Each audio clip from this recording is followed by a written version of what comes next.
미가서 7장입니다. 미가서 7장.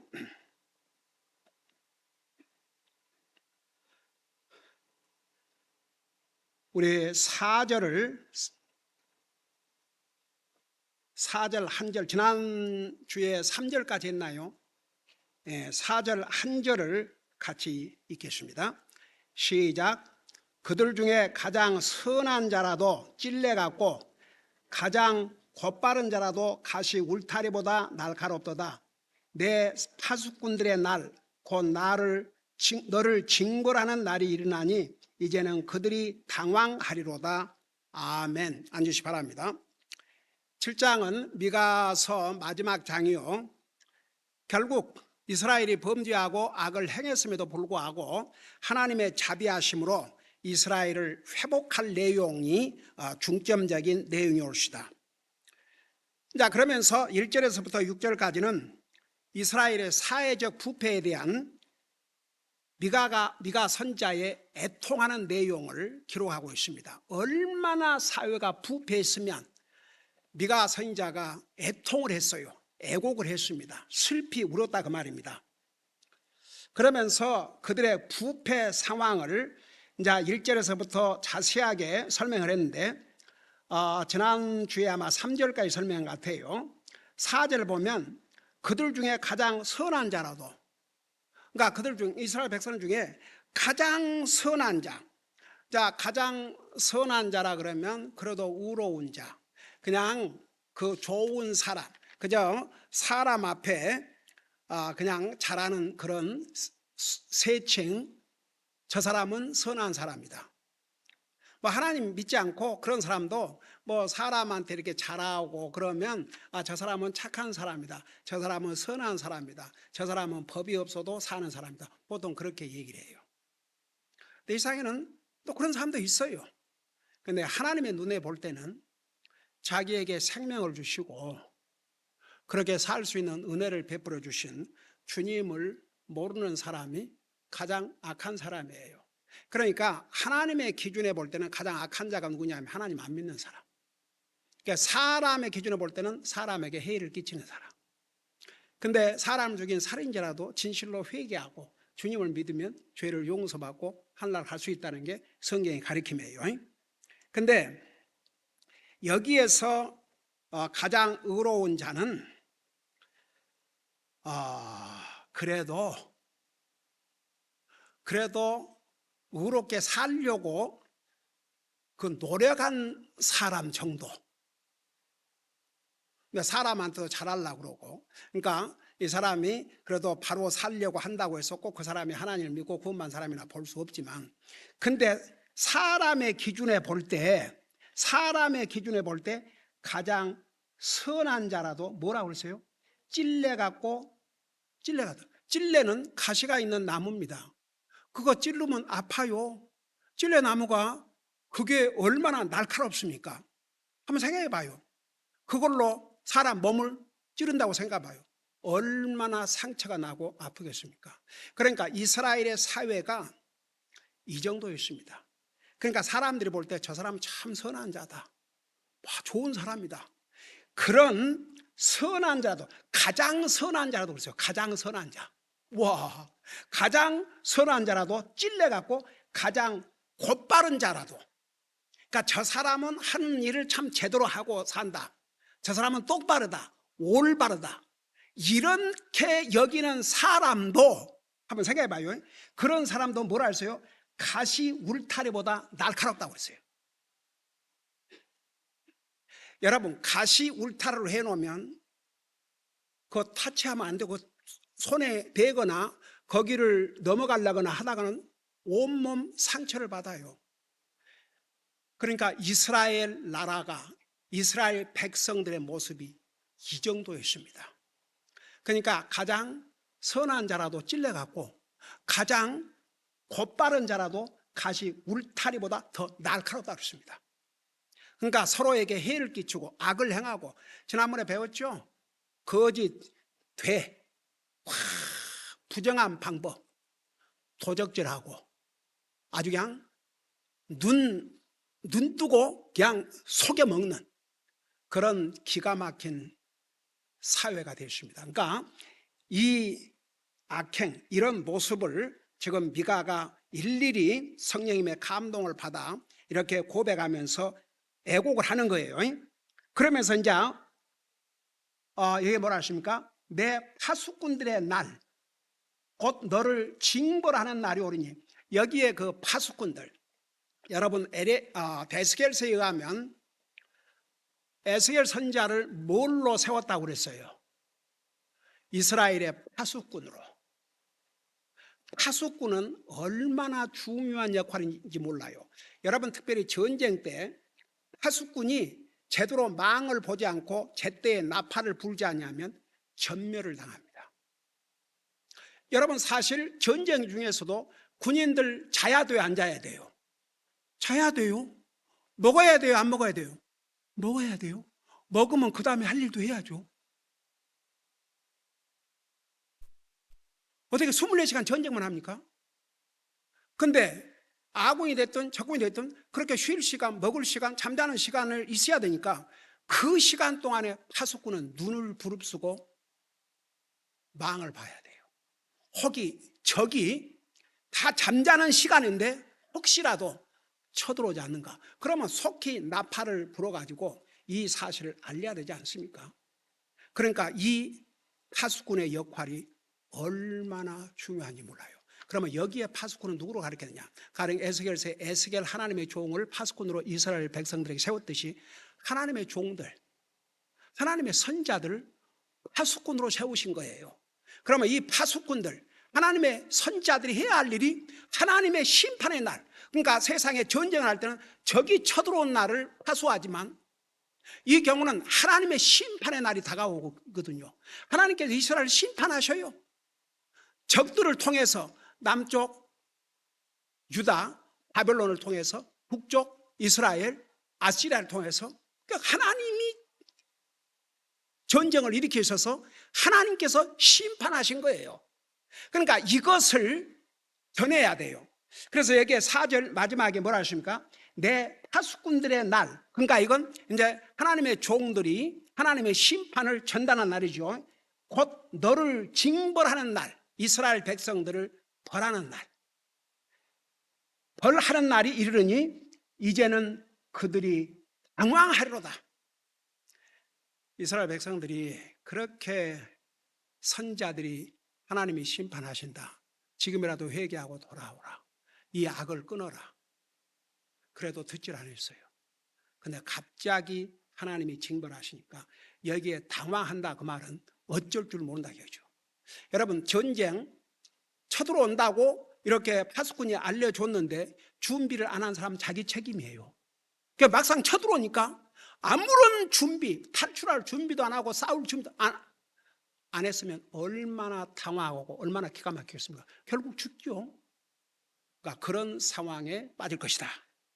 그러면서 계속 이스라엘의 상황이 어느 정도 부패했느냐. 5절 보세요. 너희는 친구를 신뢰하지 말고. 이건요, 그때나 지금이나 옛날이나 지금이나 하나님의 원리는 똑같아요. 여러분, 이 세상에 친구 말이라 그러면 부모 말보다, 누구 말보다, 여러분, 티네이저들이 제가 그 쓴 박사학위 받으면서 쓴 논문이 이 문제 청소년을 어떻게 상담할 것인가, 거의 내 제목에 있어요. 얼마나 많은 리서치를 했는지 몰라요. 그런데 티네이저들에게 가장 무서운 영향을 미치는 것은 마약도 아니고 알코올도 아니고 나쁜 친구들이에요. 나쁜 친구들.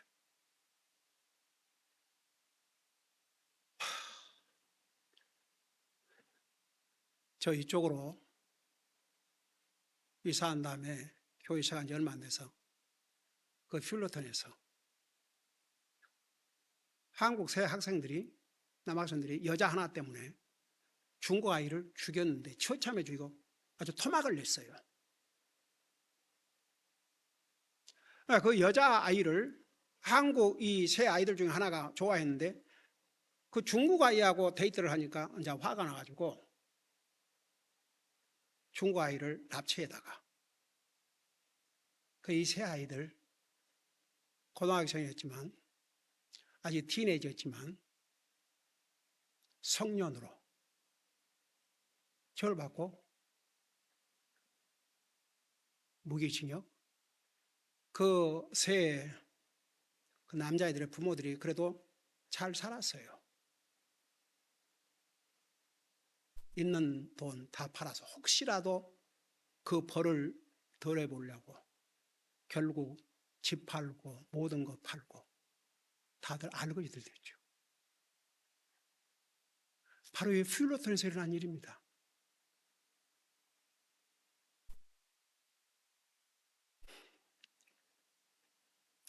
좋은 친구는 좋은 영향을 미치지만 나쁜 친구는 나쁜 영향을 미칠 수밖에 없어요. 여러분, 또 크리스찬 친구라고 해서 다 믿지 마세요. 그 사람이 정말 진짜 크리스천인지, 교회만 나가고 자기 입으로 크리스찬 그것만 가갖고는 믿을 수가 없어요. 교회 열심히 나간다고 그것만 믿을 수 없어요. 정말 하나님을 두려워할 줄 알고 진짜 우리 인생의 이유와 목적이 뭔지 분명히 아는 그런 크리스찬이 아니면, 아이고, 우리 교회에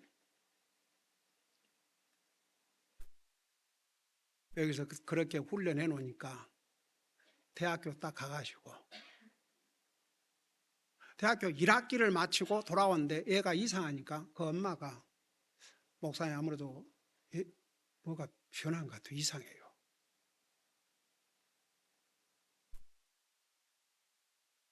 한번 물어보세요. 왜 그런지. 그러니까 물어보니까 그 딸이 뭐라 하냐면, 거기서 내가 그리스도인 체하고 이렇게 하면은 왕따 당한다고. 왕따. 그러니까 자기가 크리스찬 이런 것도 다 그냥 친구들 즐겁게 해준 거. 그런 인생은 진짜 어떻게 그리스도인이라고 말할 수 있습니까? 그리스도인은요, 항상 그리스도인이어야 돼요. 집에 있든지 교회 가든지 밖으로 가든지 직장을 하든지 사업을 하든지 누구를 만나든지 똑같은 그리스도인이라야 진짜 그리스도인이에요. 얘 가서 이렇게 변하고 저기 가서는 저렇게 변하고, 그게 무슨 그리스도인입니까? 그러니까 보세요.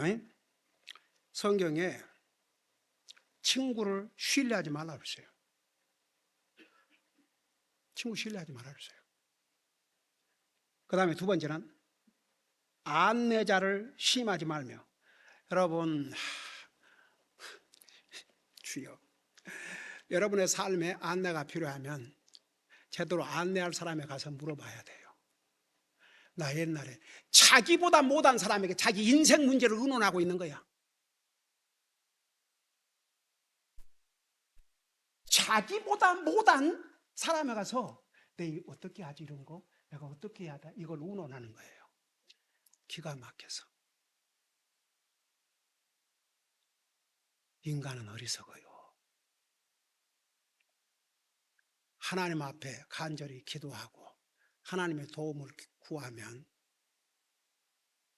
하나님의 안내 줄 사람도 만나게 해요. 그러니까 제가 옛날에도 그런 얘기 많이 했지만, 첫째는 하나님 앞에 기도하고, 그래도 담임 목사에게 안내를 구한 게 가장 정확한 안내를 받을 수 있다. 아이고, 아무라도 누구, 여러분 어디 여행 갔는데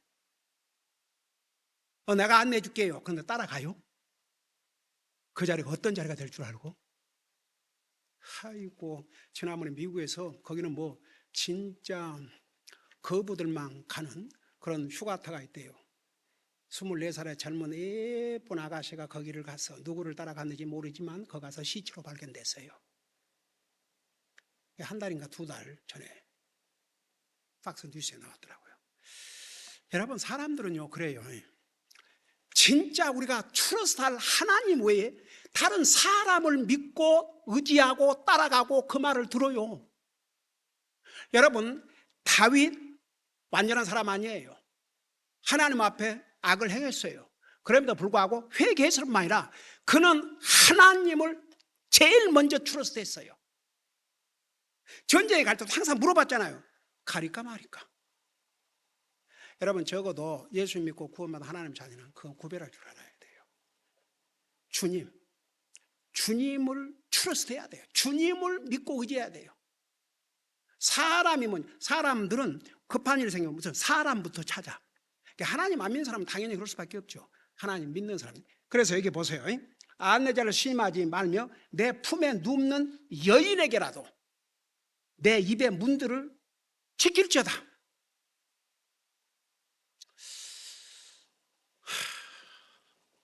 내 품에 있는 여자에게도 입 지키라 그랬어요. 저는요, 이 대목을 읽을 때마다 제일 생각나는 사람이 성경에 누울 것 같아요. 삼손. 주여. 에? 아무리 그렇지만 딜라일라 그 여자를 아무리 사랑한들 하나님께서 주신 힘의 근원을 그걸 밝혀내요. 결국 어떻게 됐습니까? 그것으로 두 눈 참 기가 막혀서 두 눈 다 빼앗기고 마지막에 어떻게 죽었어요? 그러니까 보세요. 물론 남자라고 그러면 내 품에 있는 남자는 다 믿을 수 있느냐? 물론 그런 의미는 아니에요. 근데 여자 조심하라 이겁니다. 내 품에 있는 여자라도. 그러니까 왜 이런 게 따라다니냐면 우리 인류의 조상을, 우리 인류를 망하게 한 분이 여자, 우리 최초의 여자 이브예요. 참 유감스럽지만. 그래서 디모데전서 2장에는 디모데후서 2장인가? 그 봐야 돼 정확하게. 디모데후서 2장인가 디모데전서 2장인가 얼른 생각이 안 나. 전서구만. 디모데전서 2장. 디모데전서 2장 보면 12절부터 봐요. 12절에 왜 여자 목사 되면 안 되는가? 오직 나는 여자가 가르치거나 남자에게 권위를 행사하는 것을 하지 아니하노니 다만 조용할지니라. 이건 특별히 교회에서 물론 얘기해요. 교회 안에서 이는 아담이 먼저 지어주고 그 뒤에 이브가 지어졌으며 또한 아담이 속지 아니하고 여자가 속아 범죄 가운데 있었기 때문이라. 그래서 이제 특별히 교회에서 남자를 다스리고 권위하는 목회자는 될 수 없다는 거. 여자가 가르칠 수 있어요. 복음 전할 수 있어요. 그러지만 그건 하지 마라. 그러니까 왜냐하면 최초의 여자가 죄를 범해서 남자라고는 죄를 범하게 했기 때문에. 그러니까 참 유감스럽게도 여자가 우리 인류의 조상이 이 땅에 사람의 몸으로 오실 때도 여자의 몸에서 태어나셨고 여자의 유선으로 오셨고 여자 없이 살기 어렵죠. 남자. 그래서 최초의 결혼도 남자가 혼자 있는 거. 그래서 여자를 돕는 배필을 만들었다고 그랬어요. 그러니까 여자가 필요하지만 조심해야 될 대상이라는 거. 그래서 여러분 이 4절은 당시에 이스라엘에 서로 믿을 수 없는 이런 사회가 되어버렸는데 이것은 항상 존재해 왔습니다. 그래서 친구 신뢰하지 말고 안내제를 승임하지 말고 내 품에 눕는 여인이라도 내 입의 문들을 지키라고 그랬어요. 안 하는 말은 끝까지 하지 말라는 얘기입니다. 그 다음에 6절을 보니까 아들이 아버지를 욕되게 하며 딸이 일어나 자기 어머니를 며느리가 일어나 자기 시어머니를 대적하나니 사람의 원수들이 자기 집 사람들이니라. 여러분 특별히 이제 이 6절은요 진짜 7년 대환란 때는 이런 일이 일어납니다. 우리 예수님께서 이 부분을 경고를 하셨어요. 여러분 잠깐 마태복음 10장 35절을 봐요. 마태복음 10장 35절. 우리 예수님께서 이 땅에 오셔서 말씀하셨는데 마태복음 10장 35절부터 보시기 바랍니다. 35절부터. 여기 보니까 뭐라 했어요? 페이지 수 18페이지 옵시다. 거기 보니까 내가 땅에 화평을 보내러 온 줄로 생각하지 말라. 나는 화평이 아니라 금을 보내러 왔노라. 사람이 자기 아버지를, 딸이 자기 어머니를, 며느리가 자기 시어머니를 대적하여 굴하게 하려고 내가 왔나니 사람의 원수가 자기 집안 사람들이라. 자, 이게 무슨 얘기냐면 이런 뜻이에요. 우리 주님께서 화평을 주러 오신 거라 금을 주러. 이게 뭐냐면 이게요, 예수를 믿는 사람과 예수님 안 믿는 사람이 지금 시대에도 예수님 안 믿는 사람과 예수 믿는 사람 핍박해요, 안 해요? 핍박하고 조롱하고. 그러니까 도리어 예수 믿는 사람이 핍박을 당해요. 예수 안 믿는 사람이 큰 소리를 치고. 근데 지금은 그렇죠. 여러분, 공산주의 국가, 모슬람 국가. 당장 우리 교회가 지원하고 있는 주은리 제임스리 성사님, 지난번에 그러잖아요. 그 몰몬이 이슬람 빌리버인데 예수를 믿고 그 부모가 핍박을 하니까 그리 도망오질 않았나. 그 다음에 또 자기가 예수를 믿었기 때문에 자기 가족이 그 일로 인해서 해를 당하지 않나. 그러니까 부모가 자식을 고발해서 죽이려고 하질 않나. 지금도 그래. 공산주의국가 보세요. 가족이 믿으면 그 당에다가 고발해요. 근데 이제 7년 대환란 기간 동안은 말할 필요도 없죠. 이제 가족이 살아야 되는데 그 중에 한 사람이라도 예수 믿겠다 그러면 온 가족이 위험을 당하니까 이렇게 가족이 가족을 고소하는 사태가 일어난다 이겁니다. 그러니까 원수가 가족 식구라 했어요. 이 가족이라는 게 멀고도 가까워요. 가까도 멀고 가깝고도 멀고. 요즘 하간 살인 났다 그러면 가족이에요. 아니 지난주에 1,500만 불 집에 산 뭐 보석 가게 갖고 부자가 그 자기 와이프와 딸을 죽이고 자살했다 그랬잖아요. 근데 어제는 조지아주에서 50대 치과 의사가 아주 신망도 깊고 굉장히 아주, 그러니까 사람들이 더 쇼킹을 받는 게 저런 아주 신망받은 믿을 만한 사람. 그리고 오죽하면 그 딸들이 둘이었는데 바보 아빠라고 말을 들을 만큼 그렇게 애들을 좋아했대요. 근데 다 죽이고 자살을 했어요.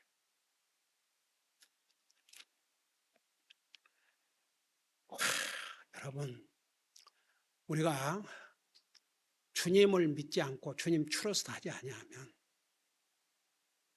그 누구도 믿을 수 없다는 거. 그러니까 나중에는 가족이 이렇게 변해요.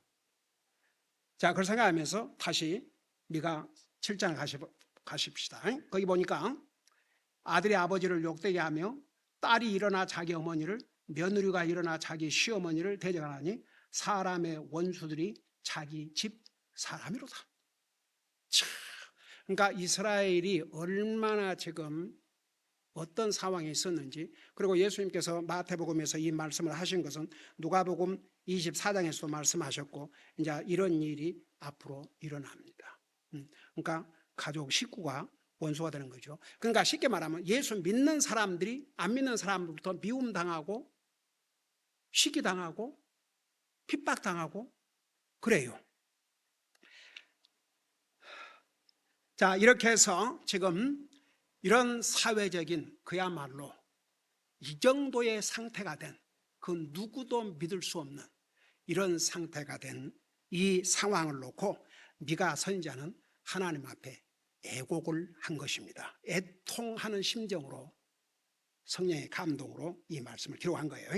그 다음에 이제 7절은 주님에 대한 미가 선지자의 개인적인 희망과 신뢰를 이렇게 기록하고 있어요. 7절 보세요. 그러므로 나는 주를 바라보며, 여러분 한번 따라하세요. 그러므로 나는 주를 바라보며. 이 멋지잖아요. 이스라엘이 이렇게 부패했음에도 불구하고 미가 선지자는 나는 주를 바라보겠습니다.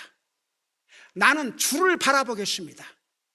이런 자세, 우리가 항상 주님을 바라보는 자세. 주님, 솔직히 말해서 주님 외에 우리에게 소망 없어요. 그래서 이게 뭐라 하십니까?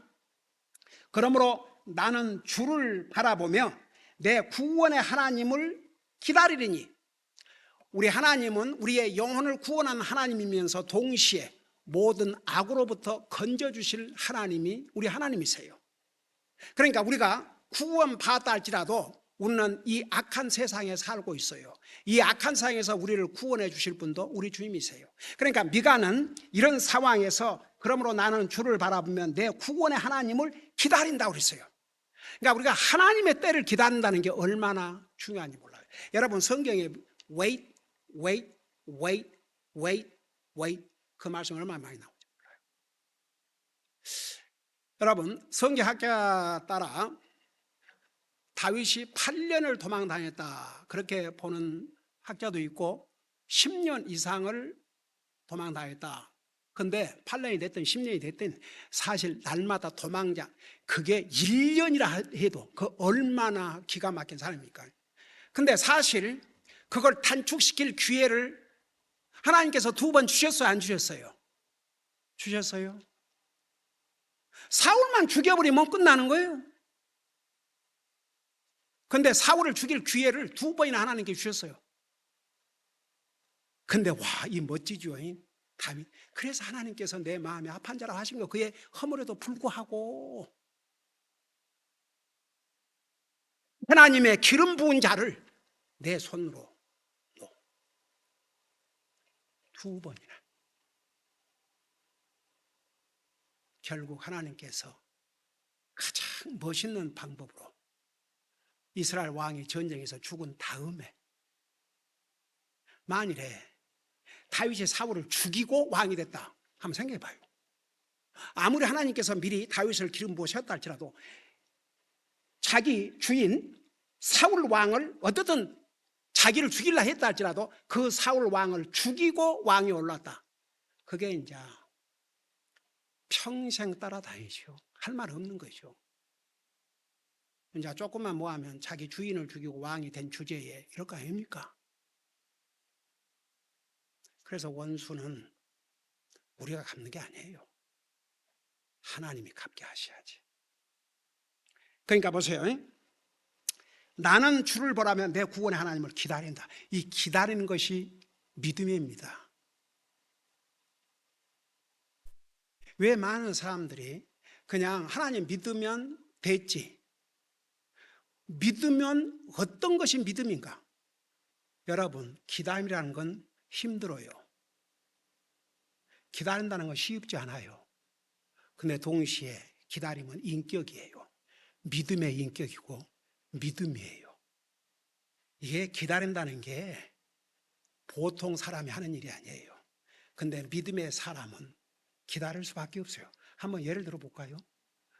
아브라함 75세에 부르셨어요.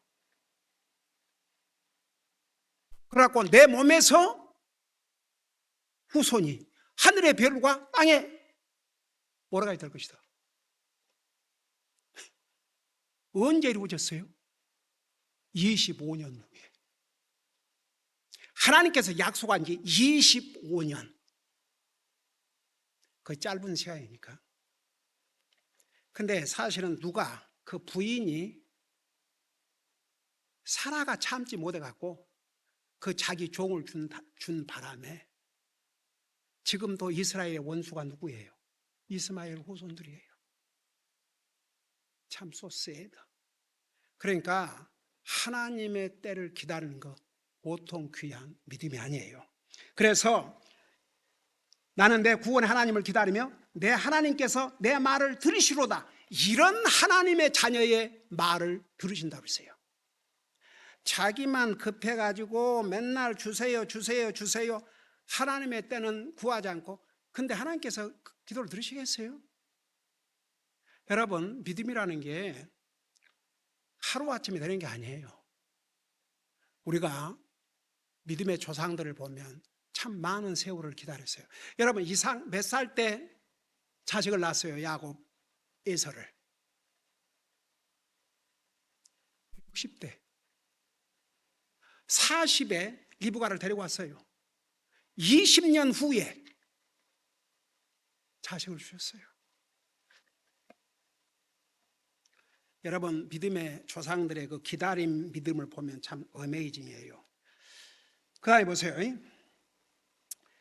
8절부터 이제 13절까지는 이스라엘의 미래에 대한 회복과 적들에 대한 승리에 대해서 기록을 하고 있습니다. 자, 그걸 생각하시면서 보세요. 오, 내 원수야. 그러니까 이스라엘 원수, 이스라엘 치려는 원수, 결국은 아시리아에서 망했죠. 그 원수야, 나를 치며 기뻐하지 말지어다. 이제 이스라엘 원수를 향해서 나를 치며 기뻐하지 말라. 나하고 전쟁을 해서 나에게 좀 이겼다고 해서 기뻐하지 말라 이겁니다. 그러면서 뭐라 했어요? 나는 쓰러질지라도 일어날 것이요. 그러니까 이스라엘 백성을 가리키는, 미가 자신을 가리키는 게 아니고 이스라엘을 가리키는 거예요. 이스라엘 백성들 얼마나 많은 전쟁을 겪어서 그렇지만 일어나지 않습니까? 그러니까 미래에 이스라엘 절대 하나님께서 버리지 않으냐 하시고 그들이 죄값으로 책망을 받고 벌을 받지만 하나님께서 그들을 다시 회복시켜 주실 것이라는 거. 결국 그 마지막 최절정의 성취는 우리 주님께서 지상 재림하셔서 그분의 왕국을 건설할 때 이스라엘이 완전히 회복되는 것이죠. 자, 그래서 여기에 기뻐하지 말지어다. 나를 쓰러질지라도 일어날 것이요 어둠 속에 앉을지라도 주께서 나를 위하여 빛이 되시로다. 여러분, 이게 무슨 말인지 이해가 됩니까? 어둠 속에, 이 어둠이라는 거다 좋은 게 아니에요. 죄, 고난, 고통, 그런 거예요. 그러니까 지금은 이스라엘 백성들이 하나님 앞에 범죄하고 악을 행하고 그 대가로 고통과 고난을 겪고 있을지라도, 그 다음에 보세요. 하나님께서 무엇을 약속했어요? 주께서 나를 위하여 빛이 되시로다. 와, 다 같이 아멘. 이분이 우리 하나님이세요. 하나님은 빛이세요. 빛은 어두움을 몰아내요. 여러분, 사람은 기본적으로 어둠을 좋아하지 않아요. 여러분이 밤에는 잠을 자니까 어둠 뭐 그런 거 없이 그냥 자지만, 만일에 잠을 안 자는데 밤새 어둠만 있다고 생각해 봐요. 얼마나 견디겠는가. 한번 전기불도 없고 아무것도 없고 완전히 어둠, 그 큰 소리 빵빵 치던 이집트의 파로가 어둠을 완전히 뒤엎으니까 급히 자지 않습니까? 그러니까 하나님께서 이스라엘 백성들이 죄로 범해서 이제 거기에 대한 심판을 받지만 하나님께 다시 살려주실 것인 걸 회복시켜 줄 것을 약속했어요. 그 다음에 9절 보세요. 내가 주께 죄를 지었으므로 그분의 경노를 담당하려니와. 그러니까 주님 앞에 범죄하고 악을 했으니까 그분이 내리는 심판, 그러니까 하나님의 심판을 주님의 진노라 그랬어요. 진노. 그러니까 주님의 그 진노로 심판을 이제 받아서 그 감당해야지. 어떻게 합니까? 저희도 뭐 어떻게 할 거예요? 하나님이 내리신 심판을 어떻게 할 겁니까? 받아야죠. 근데 보세요. 경노를 담당하려니와 마침내 그분께서 내 사정을 변호하시고.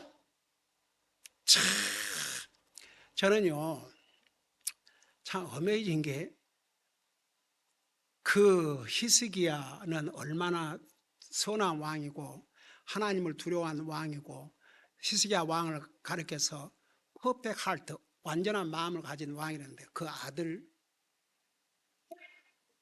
므낫세, 결국 남쪽 유다가 망한 게 므낫세 때문이에요. 세상에 솔로몬이 하나님을 예배하고 섬겨주신 하나님의 성전에다가 온갖 우상을 다 만들어 세워가지고 결국은 새 사슬에 묶여서 적에게 잡혀갔잖아요. 거기서 회개했어요. 겸손히 자기를 낮췄어요. 그러니까 또 우리 그냥 궁율이 많으신 우리 아버지께서 내가 므낫세의 그 겸손한 모습을 보았노라. 그러므로 내가 내릴 재앙을 지금 내리지 않고 그리고 다시 왕으로 돌아오게 했지 않습니까? 그래도 왕으로 돌아온 다음에는 어떻게 했어요? 자기가 세운 우상을 다 치우고 그래도 마지막에는 제대로 해보려고 노력을 했지요. 근데 그가 범한 악이 너무 컸기 때문에 결국 그 일로 이스라엘은 대가를 치러야 하지 않습니까? 그래서 여기에 그 얘기예요. 근데 그분께서 내 사정을 그럴지라도 이스라엘이 하나님 앞에 용서를 구하고 그러면 그 사정을 들어주신다니까요. 여러분, 제가 수없이 지난번에 얘기했죠. 우리 공부하면서 이스라엘 백성들이 죄를 짓고 하나님의 말씀을 불순종하고 우상 숭배를 해서 망했다고 그랬어요? 아니면 뭐 때문에 망했다고 그랬어요? 회개하지 않았기 때문에. 자, 그래서 여기까지 하십시다. 9절. 그래서 마침내 그분께서 내 사정을 변호하시고 나를 위하여 심판을 집행하시며, 이제 하나님의 내리신 심판은 공평한 심판이세요. 심판을 집행하시며 또 나를 빛으로 데려가시리니, 나를 빛으로 데려가시리니, 회복, 어둠과 고난과 고통과 하나님의 진노의 심판 아래 있던 그들을 하나님께서 다시 빛으로 회복시켜 주신다는 얘기예요. 내가 그분의 의를 보르러다. 하나님은 의로우신 하나님이세요. 하나님은 공의로우신 하나님이세요. 하나님은 잘못에 대해서 심판하시지만 자비를 베풀어 주신 분이에요. 자비를. 그러니까 하나님께서 이스라엘을 회복시켜 주신 이유가 단 한 가지 이유. 하나님의 그 자비하심. 하나님께서 아브라함과 이삭과 야곱에게 약속하신 그 언약, 그들을 불쌍히 여기심, 그것 때문에 회복시켜 주신 것입니다. 이런 분이 우리 하나님이세요. 그래서 결국은 이스라엘은 지금도 부분적으로 회복됐고 우리 주님 지상 재림하시면 완전히 회복합니다. 기도하십시다.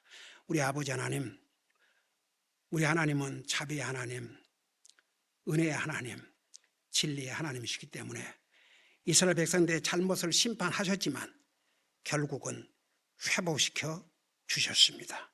우리 주님 지상 재림하심으로 완전한 회복을 주실 것입니다. 오늘 이 미가서를 공부하면서 또 조금 전에 우리에게 주신 여러 가지 교훈들이 있습니다. 우리가 정말 믿고 신뢰할 분은 우리 주님이란 사실, 그리고 항상 하나님을 기다리는 그런 믿음의 삶을 사는 것이 우리가 정말 믿음으로 사는 삶이라는 걸 깨닫게 하여 주시옵시고 그렇게 살 수 있도록 우리의 삶을 인도해 주옵소서. 감사합니다. 사랑합니다. 예수님 이름으로 감사 기도드리옵나이다. 아멘.